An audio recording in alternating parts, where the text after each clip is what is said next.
오늘은 지난 영상에서 예고 드린 대로 청소년 우울증에 대해서 말씀드려 볼게요.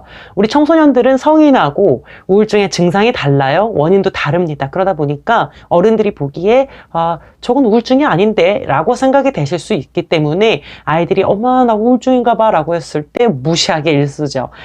야, 우울증은 너처럼 친구랑 놀지 않아. 우울증은 너처럼 많이 먹지 않아. 이렇게 이제 대답하기 일쑤인데 그렇지 않다라는 거예요. 성인과 청소년의 우울증은 차이가 있습니다.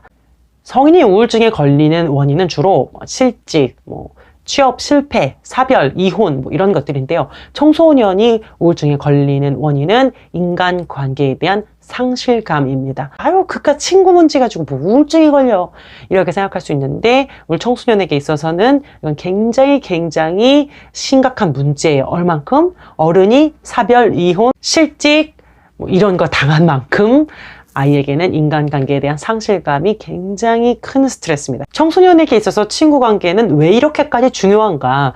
왜냐면 청소년기에는 그 옥시토신이라는 호르몬이 많이 분비가 됩니다. 이 옥시토신이라는 호르몬은 엄마가 아이에게 모유 수유할 때에 나오는 호르몬이죠. 그래서 정서적 유대를 깊게 하는 그런 호르몬이고 또 성관계를 맺을 때도 나오는 호르몬입니다. 그래서 정서적 관계를 깊게 해주는 육체적 관계로만 끝나지 않고 정서적으로 유대를 느끼게 해주는 그런 호르몬이라고 할 수 있어서 별명이 사랑의 호르몬이죠. 그게 청소년기에는 그냥 가만히 있어도 계속 분비가 되는 거예요. 그러다 보니까 인간관계를 맺고 싶은 거죠. 그래서 요것이 상실되었을 때 아이들은 굉장히 크게 상처를 받고 상실감을 느끼면서 우울증에 빠지게 된다는 거예요. 그리고 우리나라에만 존재하는 또 다른 우울증의 주요 원인이 있어요. 이건 외국에는 없는 거예요. 우리나라에만 있죠. 뭘까? 네, 공부 때문에 우울증에 걸리게 됩니다. 그래서 공부로 인한 미래의 불안정한 어떤 그런 진로 문제까지 다 합쳐져서 굉장히 큰 스트레스를 주고 있어요.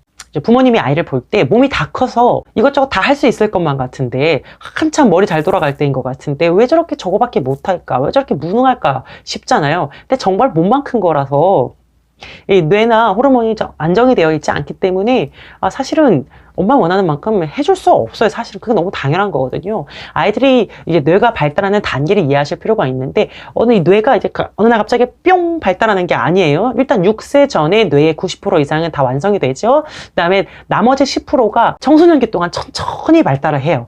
근데 완전 새롭게 리모델링 격으로다가 난리를 치면서 발달을 합니다. 뒤에서부터 앞쪽으로 이런 순서로 뇌가 발달하게 되는데 뒤에나 옆에나 이런 데는 청각, 후각, 공간 능력 이런 것들. 그래서 아이들이 호기심이 많죠. 보고 싶고 만져보고 싶고 들어보고 싶고 가보고 싶고 사고를 쳐보고 싶고 이런 것들이 이제 발달하게 됩니다. 그리고서 맨 마지막에 발달하는 것이 바로 앞에 있는 요 전두엽과 전전두엽이죠. 판단, 사고, 생각, 계획을 세우고 문제를 해결하고 감정을 조절하고 이런 굉장히 중요한 역할을 하는 게 요 앞에 있어요. 그래서 여기 언제까지 발달한다? 24세, 25세까지 발달을 하게 돼요. 그러니까 아이들이 엄청 충동적이고 내가 봤을 땐 말도 안 되는 행동인데 다 큰 애가 저렇게 행동을 해? 이해가 안 되잖아요. 이게 아직 발달이 안 돼서 그래요. 그리고 감정이 지금 20살이 넘었는데도 저렇게 오락가락할 수가 있나? 어떻게 이렇게 질풍노도일 수가 있나? 당연한 거예요. 감정 조절 능력이 아직 완성이 안 된 거죠. 그래서 애들이 그토록 마지막 그 순간까지 감정적이고 충동적이고 자신의 할 일을 잘 해내지 못합니다. 근데 그렇게 뇌가 늦게까지 10여 년에 걸쳐서 이렇게 나머지 10%가 발달을 하는데 그 사이에 엄마가 공부만 하라고 하고 공부를 못하면 엄청 무능한 것처럼 그리고 왜 이것도 못하는 식의 이야기를 하게 되면 말도 안 되는 거죠. 어떻게 합니까? 발달하고 있는데 다 완성된 게 아닌데.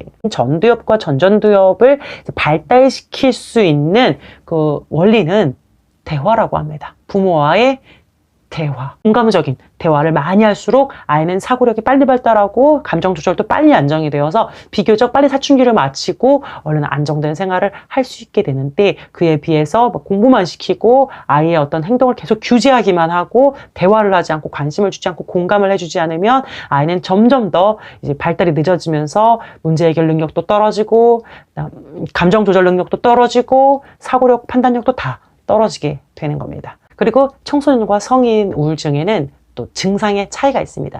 일단 성인은 우울증에 걸리게 되면 첫째로 무기력합니다. 그리고 막 잠도 잘 못 자고 식욕도 떨어지고 일상생활이 잘 안 되고 이러한 어떤 굉장히 축축 처지는 이런 증상들이 있는데 청소년은 그렇지 않아요. 우울증에 걸리게 되면 일단 폭력적으로 변하고 과격해지고 그래서 친구들하고도 잘 싸우게 되고 친구 관계가 바뀌게 됩니다.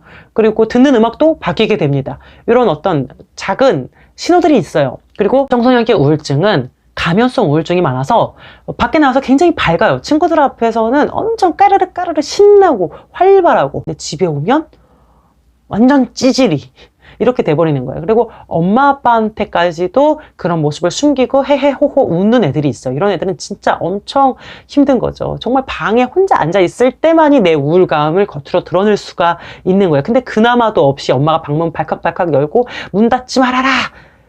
이러면 얘는 진짜 미치는 거예요. 어디 가서도 내 우울을 표출할 수가 없는 거죠. 이렇게 자신의 우울감을, 자신의 감정을 다른 사람에게 표출하지 못하는 것은 또 그만한 환경이 있었던 거죠. 지지적인 환경이 아니었던 거예요. 친구들도 받아주지 않은 거고, 선생님도 믿을 만한 사람이 없는 거고, 부모도 받아주지 않았던 거고, 그러니까 아이는 감정을 표출하는 방법을 모르는 거예요. 그래서 우리 아이가 힘든데 말을 하지 않아요 라고 하시면 우리 가정이 정말 수용적인 분위기인가 한번 돌아볼 필요가 있다는 것이죠. 그리고 청소년기 우울증은 약물에 손을 대고 술이나 담배에 손을 대기도 하고 지나친 성생활을 하면서 뭐 쉽게 사람을 만나서 아무하고나 이제 성관계를 맺는 그리고 거기에 대한 어떤 가책을 느끼지 않는 그런 삶을 사는 증상들도 있습니다. 그러니까 성인하고 분명히 차이가 있기 때문에 우리 부모님들이 이해를 하실 때에 얘가 우울증이다 아니다 이거를 엄마가 판단할 수는 없는 것 같아요. 테스트를 받게 하고 병원을 데려가서 치료를 받는 것이 좋습니다. 단순히 사춘기처럼 나이가 들고 시간이 지나면 자동으로 뿅 나아질 수 있는 질병이 아닐 수 있다는 거예요. 물론 병원의 치료 없이 자동으로 나아지는 경우도 있는데 그거는 환경적인 부분이 충분히 개선이 되고 아이들의 스트레스 요인이 제거되고 엄마가 양육 태도를 바꾸고 뭐 교육적인 환경도 바뀌어지고 이렇게 됐을 때의 일이지 지금 현재 사는 거 똑같은데 나이만 들었다고 우울증이 나아지지는 않는다라는 거예요. 감추면 감췄지.